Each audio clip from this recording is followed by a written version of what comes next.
국민 여러분 안녕하십니까. 인도태평양 전략연구원 최수영입니다. 오늘은 2025년 4월 4일 금요일 밤입니다.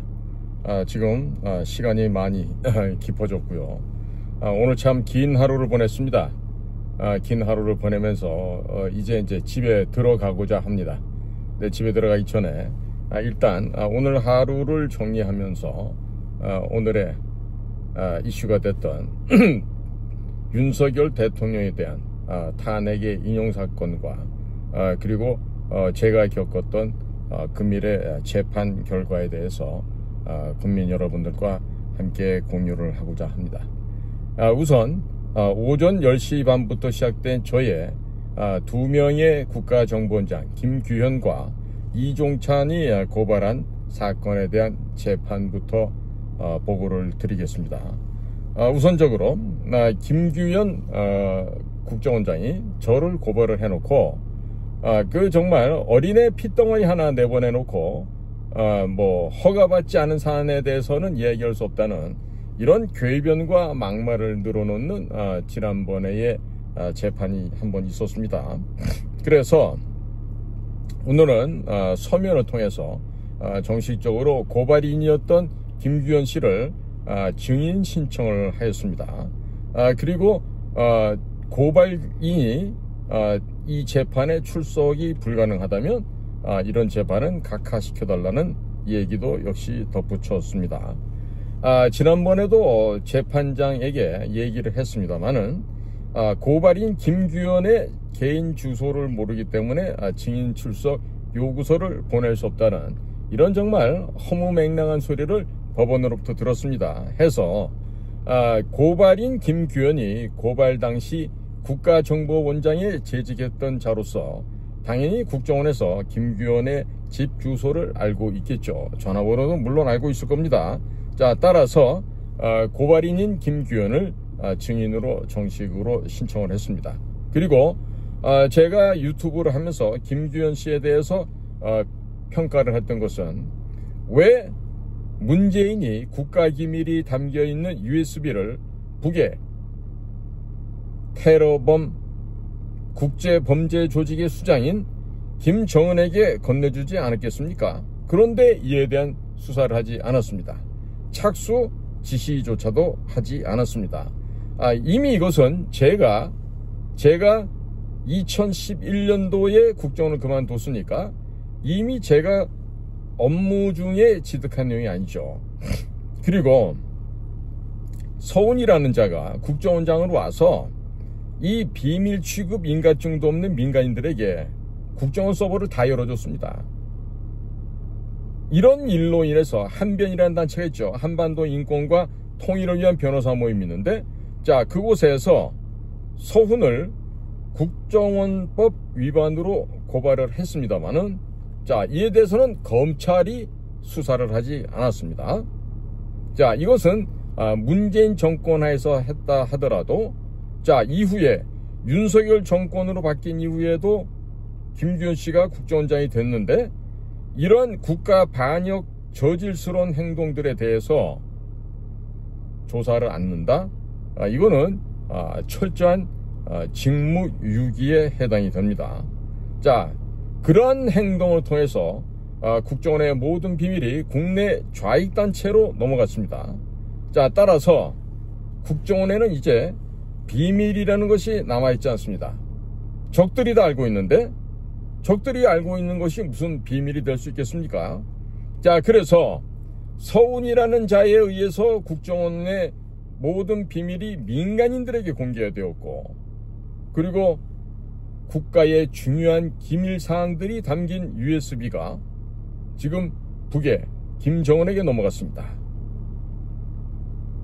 한국군, 주한미군 주요한 정보뿐만 아니라 우리나라 방위산업체의 소스코드가 다 담겨서 패스워드가 넘어간 꼴이 되어버렸고, 암호화폐를 통해서 북을 돕겠다고 하는 총 마스터 플래닝, 그리고 핵무기를 생산하는 플루토늄이 만들어지는 중수로 발전 방식의 알파에서 오메가까지 그 모든 국가를 형해화시킬 수 있는 귀중한 국가 기밀들이 이 USB에 담겨서 넘어갔던 것입니다. 대항목만 무려 1700개가 넘는다고 하였습니다. 그러나 김규현 씨는 국정원장이 되어서 2024년 1월 1일부로 대공수사권이 박탈되기 이전에 1년 반이라고 하는 넉넉한 시간이 있었음에도 불구하고 전혀 이 문재인에 대한 수사를 착수조차도 하지 않았습니다. 자, 그래서 국정원이 왜 문재인에 대한 기밀 유출 등에 대해서 수사를 하지 않는가, 이것을 하도록 촉구를 하자 정치적인 부담을 느낀 고발인 김규현이 저의 입을 틀어막기 위해서 대통령 비방죄도 없는 이 대한민국에서 그 잘난 전현직 국가정보원장을 비방하고 국제정세를 마음대로 분석했다고 하는 정말 말도 안 되는 혐의로 고발을 하였고, 이에 덧붙여서 10가지 항목을 고발을 했지만 경찰에서 8가지를 혐의 없음으로 처리해버리고 2가지를 그나마 형식적으로나마 남겨놨지만 그 2가지도 무슨 사전정찰이니 하는 이런 용어를 사용했다고 해서 이런 시비를 걸었던 참 기가 막히고 한심한 고발 사건이었습니다. 자, 실질적으로 외교관을 하면서 꽃길만 걸어보고 한 번도 이 3D 업종의 더러운 구정물, 이 똥물에 몸 한 번 담궈보지 못했던 김규현이라는 사람이 국가정보원장이 되어서 꽤나 자기가 뭐 대단한 줄로 생각했던 것 같아요. 그러니까 이런 문재인과 그 일가들에 대한 그 수사 조사를 하라고 한 것에 대해서 대단히 정치적인 부담감을 느끼고, 그러고 그 밑에 있던 천하의 간신들이 있었죠. 에? 이번에 대통령께도 그 엿먹으라고 무슨 정치인들 잡아들이랬다고 거짓말했던 홍장원이, 그런 녀석들이 김규현 옆에서 특보를 하고 있었고, 또 다른 또 육사 출신의 김성희 연자가 또 특보를 하고 있었고, 차장은 또 뭐 권춘태, 국장은 남기직, 이런 자들이 했는데, 또 이 자들은 고려대학교 다닐 때 학생 시절부터 우리 그 안기부나 정보부 시절에 그 선배 직원들로부터 포섭이 돼서 그 지금 밀정 뿌락지 역할을 했던 자들입니다. 이런 것들이 지금 김규현 원장 주변에 있었던 주요 간부들이라고 하는 것들인데, 이 자들이 뭐 제가 김규현 선생에 대해서 비난하는 얘기들을 가서 참소를 하고 이런 자의 입을 틀어막아야 된다. 즉 헌법에 명시된 언론의 자유를 탄압하기 위해서 고발인 김규현이 국정원이라고 하는 국가 권력 기구를 이용해서, 즉 공직을 이용해서 일종의 협박을 한 이런 고발건이었던 것이죠. 그래서 2023년도 7월 26일 제가 경찰에 7월 27일 날 조사를 받는데, 하루 앞서서 저는 김규현이 문재인의 USB를 수사하지 않고 있으며, 그리고 서훈이 국정원 서버를 비밀 취급 인가증도 없는 민간인들에게 공개한 점에 대해서 비밀 누설 등을 갖다가 수사하지 않는다. 거기다가 국정원의 특별활동비, 즉 공작비로 쓰라고 준 특활비를 김정숙에게 도대체 얼마나 갖다 바쳤길래 저렇게나 김정숙이가 사치를 할 수 있었는가, 이런 내용들을 갖다가 조사하지 않는다. 이것이 바로 직무유기다. 그리고 저에 대해서 이렇게 고발하는 것은 직권남용이다 라고 대검찰청에 고발을 했습니다. 그리고 대검찰에서는 중앙지검으로 이첩을 해서 수사를 하도록 서류를 보냈지만, 바로 검찰에서는 저의 이 고발건에 대해서는 열람조차도 하지 않고 그냥 각하시켜서 그냥 뭉개버렸습니다. 자, 그런데 저에 대해서는 지금 국정원법 위반이다 라고 해서 고발을 하는데요. 그야말로 가소롭기 짝이 없는 일이죠. 따라서 김규현 씨는 다음번 5월 2일 날 무슨 뭐 1차로 뭐 선고를 한다고 하니까 그때는 당당하게 꼭 나와주기 바랍니다. 네, 그 다음에 두 번째, 이종찬 광복회장이 저에 대해서 무슨 갑자기 모욕죄가 포함되어 있는 약식 기소로 벌금 300만 원을 내라는 이런 거 얼토당토 않는 얘기가 지금 저에게 전달이 돼서 무슨 헛소리인가 해서 봤더니 이종찬이 몰래 서면으로 뭐 의견을 제출했다는 거예요. 며칠 전에 알았습니다, 저는. 그런 이번에 변호사가 바뀌고 나서. 자, 그러니까 모욕죄라고 하는 거는 친고죄입니다. 직접 고소를 해야 되는 죄입니다. 그러면 이종찬이 당초부터 모욕죄를 고발하려고 그랬으면 본인의 명의로 고소 고발을 하면 되죠. 그러나 저는 언제 경찰이나 검찰로부터 이런 그 모욕죄 관련된 고소장이 접수되었다는 이런 사실을 통보받은 적도 없습니다. 그리고 전화 한 통화 어떤 수사 조사도 받은 바가 없습니다. 자, 따라서 법적인 절차를 위반한 이 모욕죄와 관련된 재판은 제가 아는 바가 전혀 없으니까 받을 수가 없는 일이죠. 그리고 이런 일로 인해서 재판이 진행된다고 하면 저에 대한 방어권이 박탈당하게 됩니다. 따라서 모욕죄에 관련해서는 각하하는 것이 맞죠. 소위 말해서 그 시비를 걸 만한 거리조차도 안 되는 것입니다. 자, 지금 이종찬 씨 명의로 이 의견서가 서면 제출되었다. 어디에? 검찰에. 그렇기 때문에 검찰에서는 모욕죄를 추가했다고 주장하고 있지만, 자, 모욕죄는 아시다시피 친고죄입니다. 그러면 모욕을 당한 본인이 직접 고소를 해야 하는 것이죠. 그렇죠? 그러나 그런 일이 전혀 없었다고 하는 겁니다. 자, 그리고 이종찬의 명의로 된 의견서를 검찰에 제출할 것 같았으면 이종찬 본인이 직접 고소장을 제출할 수 있었을 텐데 고소장도 제출하지 않았고 의견서를 검찰에 제출했다는 것은 아마도 제3자가 이종찬의 의사를 빙자하여 의견서를 제출한 것으로 생각된다라고 제가 재판장에게 의견을 전달했습니다. 또한 이종찬을 만나봤던 우리 안기부 국정원 선배들이 이종찬의 지금 건강 상태가 기억력, 청력, 시력 등이 대단히 나쁘고 보청기를 끼지 않게 되면 아무런 대화도 할 수 없다라고 하는 이런 기가 막힌 점도 알려왔습니다.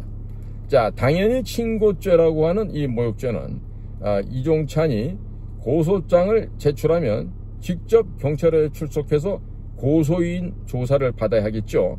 자, 이것 또한 부담스러우니까 제3자가 편법을 사용한 것으로 보여집니다. 따라서 수사당국이 지금 법적 절차를 위반했고 사건 자체가 성립되지 않기 때문에 저에 대해서는 제가 전혀 알지도 모르는 그런 내용들에 대해서 재판을 받을 수가 없는 것입니다. 즉 제가 전혀 알지도 못하는 모욕죄 관련 재판이 진행된다고 하면 이것은 피고인 최수용에 대한 방어권이 훼손이 되죠. 그리고 헌법상 과잉금지의 원칙과 헌법 정신이 훼손될 수밖에 없습니다. 그러니 수사당국의 불법적인 사건 처리를 당연히 사법기관에서는 막아주고 또 모욕죄에 관련된 사건은 각하하는 것이 맞겠다는 주장을 한 것입니다. 자, 이종찬은 전직 국회의원 4번 국정원장까지 역임했던 자로 변호사를 사서 모욕죄와 관련된 고소장을 접수할 수 있는 충분한 재력과 능력이 있는 자입니다. 자, 그리고 누구보다도 법적 절차에 대해서 잘 알고 이해하며 법적 질서를 잘 지켜야 할 의무가 있는 사회 지도층이 본인의 명예가 훼손되었다면 직접 변호사를 사서 모욕죄로 고소할 수 있었을 것입니다. 자, 그럼에도 불구하고 모욕죄로 고소장을 접수하지 않았다는 것은 본인에게는 고소할 의사가 없었다는 의미가 되겠죠. 자, 본인이 고소장을 직접 제출하지도 않았고 피고 최수용은 모욕죄와 관련된 고소장이 접수된 줄도 모르고 있었고 경찰이나 검찰은 모욕죄에 관련된 어떠한 통지나 수사받으러 나오라는 전화 한 통도 없었습니다. 고소장이 접수도 되지 않았고 피고소인이 모욕죄 관련해서 수사도 받지 않았는데 이와 관련해서 재판을 받는다면 그 안에 어떤 내용이 들어있는지 알 수조차도 없고 당연히 최수용에 대한 방어권이 박탈당하게 되는 것입니다. 자, 그리고 모욕죄를 친고죄로 묶어놓은 법의 취지가 무너지게 됩니다. 자, 대한민국 헌법에는 과잉금지의 원칙이 있는데 헌법 정신 역시 무너지게 되는 것입니다. 헌법 제12조 1항엔 모든 국민은 신체의 자유를 가진다. 누구든지 법률에 의하지 아니하고는 체포, 구속, 압수, 수색 또는 신문을 받지 아니하며 법률과 적법한 절차에 의하지 아니하고는 처벌, 보안 처분 또는 강제노역을 받지 아니한다 라고 분명히 적혀 있습니다. 또 헌법 제13조에는 모든 국민은 행위시의 법률에 의하여 범죄를 구성하지 아니하는 행위로 소추되지 아니하며 동일한 범죄에 대하여 거듭 처벌받지 아니한다. 이렇게 되어 있습니다. 자, 지금 윤석열 대통령이 내란죄 수사 권한도 없는 공수처에 의해서 체포가 되었습니다. 그리고 그 무도한 법적 절차를 무시한 것들이 결국 드러나서 구속이 취소되는 해프닝도 벌어진 바 있었죠. 자, 윤석열 대통령의 구속 취소 사건을 통해서 수사당국은 본인의 정치적인 입장에 따라 특정 인물을 의도적으로 구속할 목적으로 만들어 놓은 법적 절차를 교묘하게 무시하는 편법을 얼마든지 사용할 수 있다는 점이 백일하에 드러나 있습니다. 자, 헌법에서 법적 절차를 만들어 놓은 것은 수사당국의 횡포로부터 주권자인 국민을 보호하기 위함입니다. 현재 검찰은 모욕죄 관련된 고소장이 접수도 안 되었고 피고소인은 수사도 받지 않았고 전혀 알지도 못하는 내용을 바탕으로 기소를 하였기에 이것은 모두 불법입니다. 국정원 선배들이 이종찬을 만나서 선처를 호소해 본 적이 있었는데 이종찬은 자기 밑에 애들이 한 일이다. 내 아들이 한 일이다. 나는 잘 모르는 일이다 라고 말했다고 합니다. 1936년생인 이종찬은 현재 89세로 기억력, 청력, 시력 등 전체적인 건강 상태가 좋지 않은 것으로 이종찬을 접촉했던 분들은 말씀을 해주고 있습니다. 자, 직접 고소할 마음이 있었다면 변호사를 사서 모욕죄로 피고 최수용을 고소할 능력과 재력을 모두 갖춘 이종찬인데 직접 경찰에 모욕죄로 고소장을 접수시키지 않았다는 것은 국정원 선배들 말씀대로 이번 사건에 대해 본인 이종찬은 아무런 관심이 없을 가능성도 있다고 보여집니다. 많은 경찰들은 또 다른 얘기를 합니다. 직접 저를 꼭 처벌해달라고 신신당부를 했다 그럽니다. 자, 그렇다면 제3자가 이종찬의 의사로 위장해서 이종찬 명의로 의견서를 제출했을까요? 아니면 본인이 끝끝내 저를 벌을 줘야 된다고 고집을 부려서 이런 일이 벌어졌을까요? 아무래도 두 가지의 가능성이 다 있습니다. 자, 지금 만약에 이종찬이 직접 모욕죄로 경찰에 고소장을 제출하게 될 경우 이종찬 본인이 직접 경찰에 출석해서 경찰로부터 수사, 조사를 받아야 합니다. 자, 이런 절차는 건너뛰면서 저를 골탕 먹이기 위해서 검찰과 신분 있는 제3자가 이종찬의 의사를 위장하여 이종찬의 명의로 검찰에 의견서를 제출했을 가능성이 대단히 높습니다. 이종찬은 윤석열 대통령의 멘토로 알려진 인물이고 그의 아들 이철우 교수는 윤석열 대통령과 서울대 법과대학 동기로 알려져 있는데 이번에 알려진 대로 제가 확인을 해봤더니 법대를 다니긴 다녔는데 외교관 자녀로 특례 입학을 해서 정원 외로 다녔다고 그럽니다. 통상적으로 서울대학교에 그런 국정원, 중앙정보부의 아버지를 두고 있는 애들이 다녀와서 지들도 외교관 자녀라고 특례로 들어온 경우가 있는데 거의 10중 8구 수업을 따라가기가 버거운 정도의 실력들이죠. 그 동기라고 하는 7과학번 법대생들의 이야기 들어봐도 이철우 씨는 상당히 실력이 낙후되어 있는 그런 서울법대생으로서는 자격 미달인 인물로 그 동창들이 다 기억하고 있습니다. 자, 따라서 이번에 이종찬과 그의 가족들은 검찰에 충분히 압력을 넣어서 편법을 사용할 수 있는 위치에 있는 자들입니다. 자, 따라서 이런 법적인 절차를 위반한 모욕죄가 과연 재판을 받을 만한 일이겠습니까? 아니죠. 당연히 각하되어야 하겠습니다. 오늘 이와 같은 얘기를 제가 재판정에서 판사에게 얘기했더니 판사 역시 검사에게 어떻게 된 일인지 다시 한번 재차 확인하라는 지시를 내렸습니다. 자, 그리고 다음번에 그 5월 2일 날 재판이 이제 뭐 1차 선고를 하겠다고 했는데요. 그래서 저를 고발한 그 이종찬과 또 그 밑에 있는 고발인 황원섭이라는 자가 있어요. 그 두 사람을 다음번에는 꼭 증인으로 출석해 줄 것을 신청했습니다. 자, 이 고발인 황원섭은 우당 문화재단에서 이사로 있는 자이고요. 이종찬은 그 우당 문화재단의 이사장이 됩니다. 자, 그런데 제가 이분들을 왜 출석하라냐면요.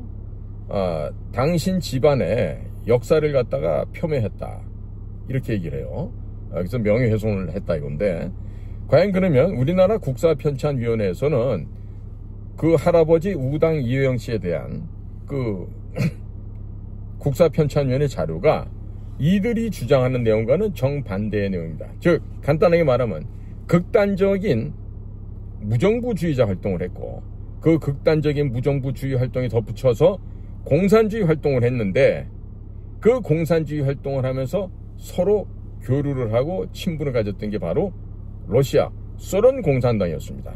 자, 그러면 그 이념적으로 사상적으로 우리나라의 홍익인관 제세이와 이와 같은 그 경천 애인의 사상이 없는 그와 같은 속에서 이념적으로 무정부주의, 아나키즘, 그리고 공산주의, 커뮤니즘 이런 데 심취해서 활동을 한 사람을 과연 우리나라의 독립운동가로 지정할 수 있습니까? 그러면 이런 것을 지금 기재해 놓은 대한민국의 국사편찬위원회 데이터베이스는 거짓말을 한 것입니까? 지금 거기에 자료를 볼 것 같으면요, 1924년에는 북경에서 제중조선인 무정부주의자 연맹을 만들었고 계속해서 무정부주의 활동 투쟁을 해오다가 1928년에는 상해로 내려와서 제중조선인 무정부 공산주의자 연맹을 만듭니다. 자, 그러면서 완전히 공산주의 세상을 건설하기 위해서 정말 죽음까지 불사하고 노력했던 인물로 평가를 하고 있는 것입니다. 자, 저는 국가정보원에서 20년간 근무하다가 퇴직했던 사람으로서 북한과 중국을 주요 무대로 활동해왔던 사람입니다. 따라서 공산주의자들의 위장전술, 통일전선 전술에 대해서는 그 누구보다도 정확하게 파악을 하고 있습니다. 이종찬의 할아버지 우당 이회영은 공산주의 운동을 한 극단적인 무정부주의 운동을 했던 사람으로서 자유 대한민국의 독립과는 아무런 상관이 없는 인물로 파악을 하게 됩니다. 자, 이런 내용을 제가 유튜브 방송에서 폭로를 하니까 본인들의 실체가 드러날 것을 우려한 것으로 보여집니다. 따라서 우당 교육문화재단의 황원섭이란 자가 명예훼손을 빙자해서 입을 틀어막기 위해서 고발장을 제출하였던 것입니다. 자, 우당 이회영 선생이 독립운동가가 아니라 공산주의 세상을 건설하기 위해서 활동했던 공산주의자란 사실, 무정부주의자라는 사실이 세상에 널리 알려지게 되면 지금까지 대한민국 정부로부터 받았던 모든 훈장, 서훈 등은 박탈이 될 것이고 우당 교육문화재단도 폐쇄될 수밖에 없습니다. 우당 교육문화재단의 이사장 이종찬은 이회영 선생이 대단한 독립운동가라고 국민들을 지난 수십 년 동안 속여왔으며 그로 인하여 연좌제를 피해서 육군사관학교에 입학할 수 있었고 중앙정보부에 입부하여 중앙정보에서도 근무를 했고, 이후에는 11.6 이후에 민정당 창당 작업에 참여를 하면서 전두환 대통령으로부터 환심을 샀다 그럴까요? 좌우전에 믿음을 사서 국회의원 등에 출마하여 국회의원을 4번이나 가능하게 했던 것입니다. 이와 같은 내용과 진실이 전 국민들에게 알려지게 되면 윤석열 대통령의 멘토로 알려주었던 이종찬과 그의 인척들이 전 국민적인 비난을 당하게 됩니다. 따라서 모든 명예, 재산 등을 박탈당할 수 있게 됩니다. 황원섭이 이사로 제주 중인 우당교육문화재단 홈페이지에는 이회영이 국가제도의 폐지, 가족제도 폐지, 종교제도 폐지, 사유재산제도 폐지, 결혼제도 폐지, 정치활동 폐지 등이 실현된 무정부 공산주의 사회를 건설하기 위해서 탈환이라는 잡지를 만드는 등 극렬한 공산주의 운동을 해왔으며, 일본으로부터 조선을 독립시켜야 하는 이유가 민족의 번영이 아니라 일본이 자본주의 국가이므로 무정부 공산주의 사회를 건설하기 위해서 일본으로부터 조선을 탈환해야 한다고 주장하는 탈환이라는 잡지를 만들고, 민족주의자들을 비판한 내용은 의도적으로 삭제를 한 채 우당 이회영을 위대한 독립운동가로 묘사하는 내용들만 공개되어 있습니다. 1936년 중국 상해 출신인 이종찬은 현재 89세이며 국정원의 선배들이 이종찬을 만나러 갔을 때 청력, 시력, 기억력 등이 온전치 않다고 하였습니다. 이종찬의 흐릿한 기억을 바탕으로 한 진술은 신빙성이 없기 때문에 명예훼손에 대한 근거자료로 사용할 수 없는 상태입니다. 이종찬은 우당 이회영이 위대한 독립운동가라고 평생을 국민을 속였으며, 그가 무정부 공산주의 운동을 한 공산주의라는 사실을 단 한 번도 말한 적이 없었습니다. 우당 이회영이 무정부주의 운동을 했었다는, 무정부 공산주의 운동을 했었다는 이와 같은 사실이 오래전부터 알려졌었다면 이종찬은 연좌제에 걸려 육군사관학교에 입학도 불가능했을 것이고, 중앙정보부 근무 및 국회의원 출마도 불가능했을 것입니다.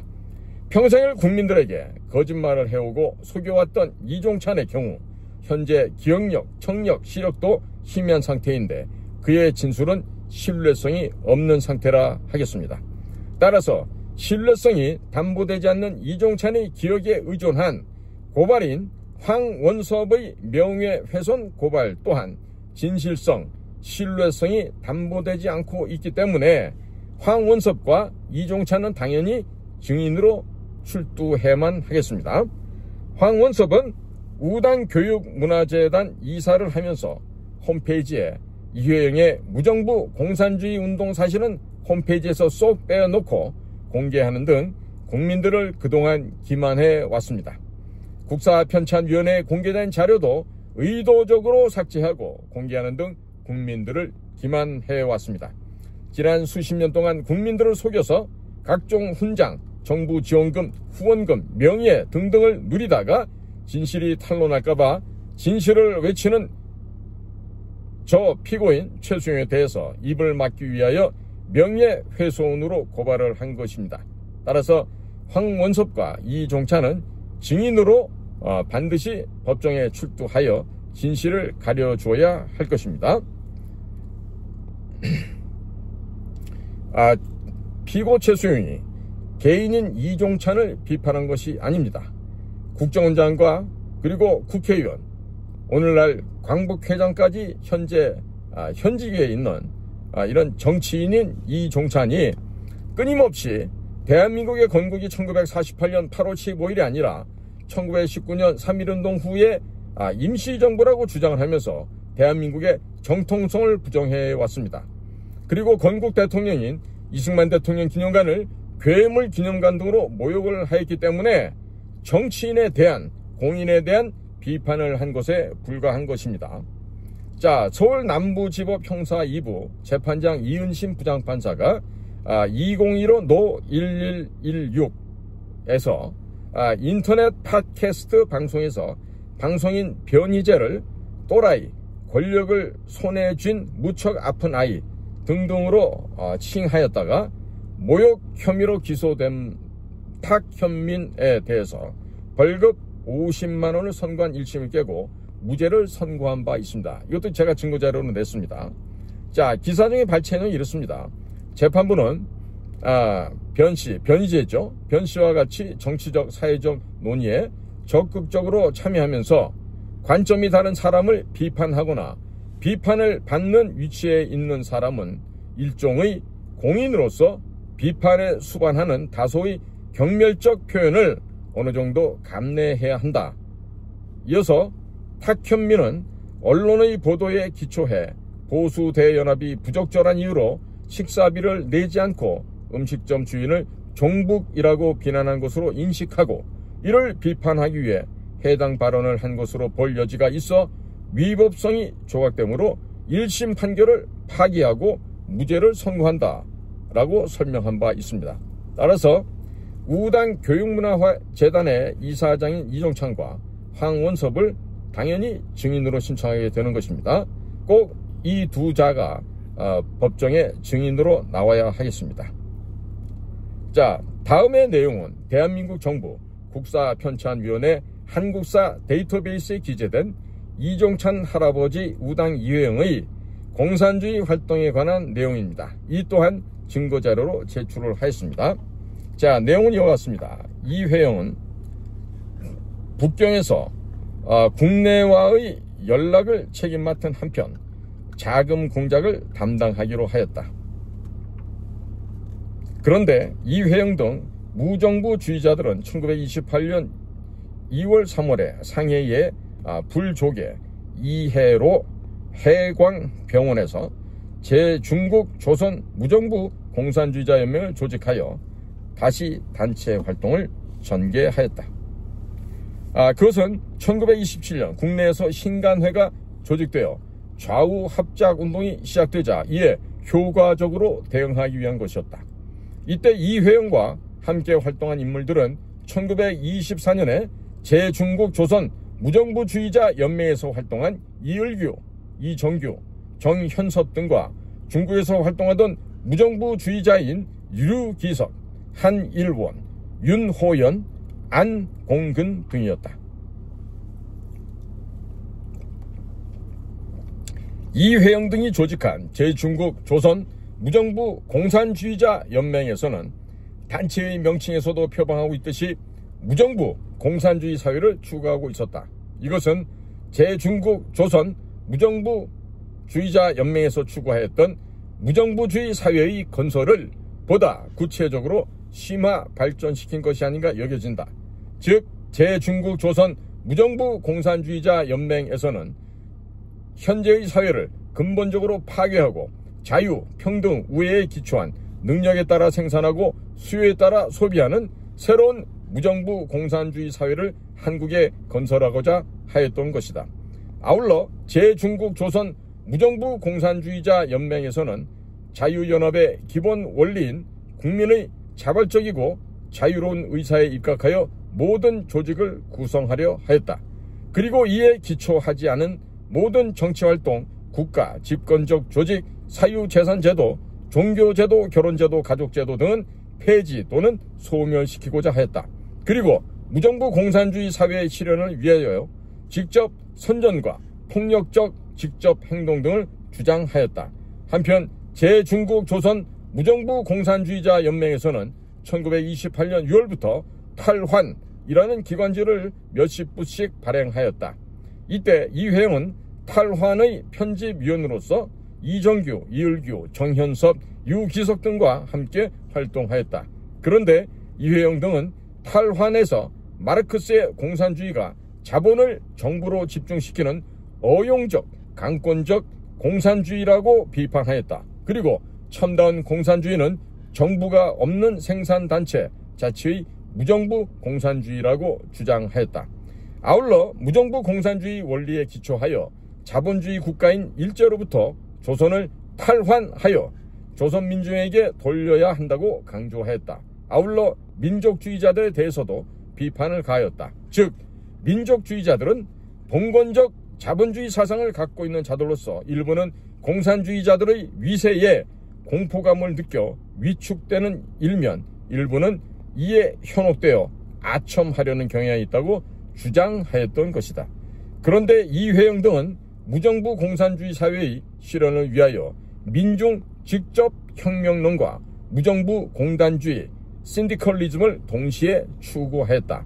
민중 직접 혁명론은 탈환의 창간호 1928년 6월 15일에 실려있는 혁명 원리와 탈환에라고 있듯이 대중이 자유로 자발적으로 단결하여 혁명을 이루는 것이다. 그리고 무정부 공단주의는 민중 직접 혁명론이 조직을 거부하는 것과는 달리 대중적 노동조합이라는 조직을 만들어 총파업 등 경제적 직접 투쟁을 행하는 것을 말한다.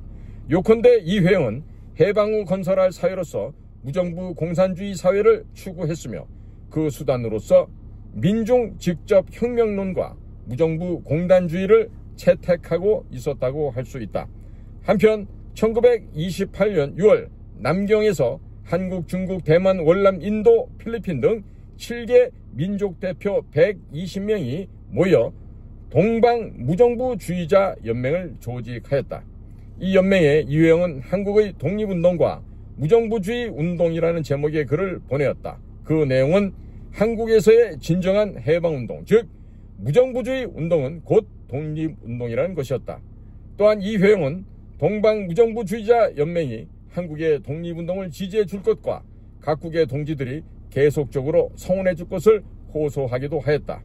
이러한 이회영의 논문은 동방무정부주의자 연맹에서 하나의 결의안으로 채택되기에 이르렀고, 아울러 동방무정부주의자 연맹에서는 기관지로서의 동방을 간행하였는데 이회영의 흥란 한 폭이 그 창간호를 장식하고 있다.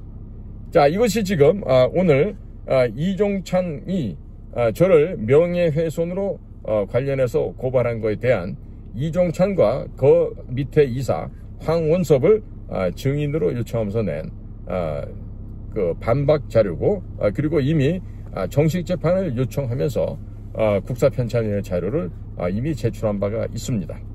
자, 국민 여러분, 오늘 보시다시피 이종찬 씨의 집안의 내력이 이런 식으로 극단적인 무정부주의와 공산주의를 추구했던 그런 집안이었어요.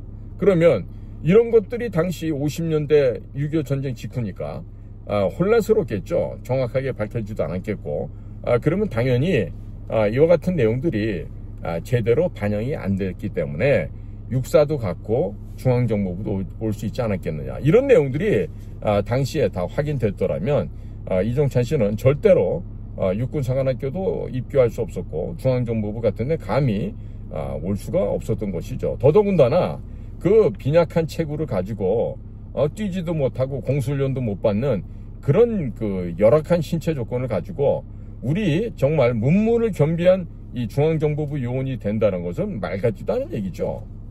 그래서 저는 다음번에 5월 달에 있을 또 무슨 선고가 있다고 하는데 그곳에도 제가 당당히 나가서 뭐가 잘못됐고 뭐가 올바른지를 올바르게 가르쳐줘서 우리나라 이 근현대사의 왜곡된 부분의 한 장이라고 할 수 있는 우당 이회영에 대한 평가와 거기에 대한 그 잘못됨을 올바르게 수정하고 그동안에 국가로부터 받았던 각종 혜택과 훈장, 서훈 등등을 모두 박탈시키는 그런 작업을 해나가고자 합니다.